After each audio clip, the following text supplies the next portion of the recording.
Doctor Shahin Ahmed তালুকদারকে সংবর্ধনা প্রদান করেন ভুবনেশ্বর নগর শ্রীকোনা জেলা পরিষদ আসনের প্রার্থী আব্দুল রাজ্জাক বড়ভূইয়া। প্রতিষ্ঠিত হয়ে সমাজের সাথে কাজ করার আহ্বান।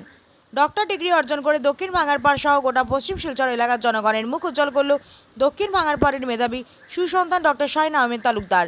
শুক্রবার শাহিনের বাড়িতে গিয়ে তার মা বাবা সহ শাহিনকে উষ্ণ সংবর্ধনা প্রদান করেন ভুবনেশ্বর নগর শ্রীকোনা জেলা পরিষদ আসনের বিজেপির প্রার্থী আব্দুল রাজ্জাক বড়ভূইয়া।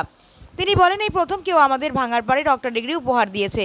একটি পিছপড়া অঞ্চল থেকে শাহিন দিনরাত পরিশ্রম করে সাফল্য অর্জন করতে পেরেছে। শাহিন একজন মেধাবী ছাত্র, তার পরিবার খুবই দরিদ্র। এই দরিদ্রতার মধ্য দিয়ে নিজেকে সাফল্য করতে পেরেছে, এজন্য আমরা গর্বিত। আব্দুল রাজ্জাক বলেন, আমি আশাবাদী শাহিন সবসময় সমাজের স্বার্থে অসহায় দরিদ্র শ্রেণীর মানুষের সেবায় নিয়োজিত থাকবে। তার এই সাফল্যের পর গোটা এলাকায় খুশির জোয়ার বইছে।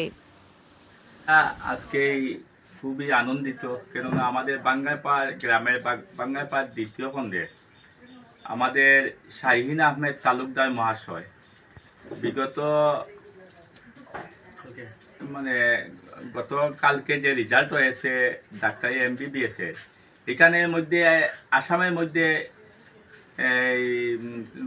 এটা 80%, মানে আসামের মধ্যে 80 র্যাঙ্কে উনি যে সাফল্য অর্জন করেছেন তার জন্য আমরা বাঙ্গাইপাড়বাসী গর্বিত। এর জন্য আমরা আজকে ওনার বাসগৃহে এসে ওনাকে সংবর্ধনা দিয়েছি।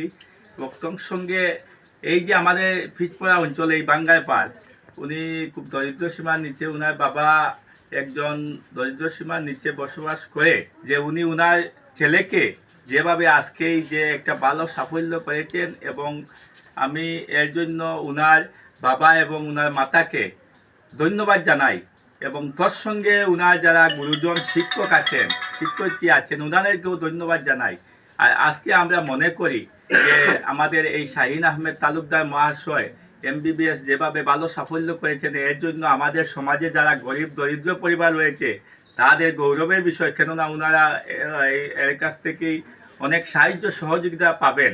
এবং ওনারা যেভাবেই হয়তো আমরা দেখেছি অনেক জায়গায় গেলে এই হসপিটাল চিকিৎসা থেকে বঞ্চিত হয়, আমি আশা রাখছি যে এই আমাদের শাহিন আহমেদ তালুকদার যেভাবে সাফল্য অর্জন করেছেন, সেই সমস্ত রুগী ওনার কাছ থেকেই ভালো একটা উপকার পাবে এবং ভালো ব্যবহার পাবে এবং ভালো চিকিৎসা পাবে।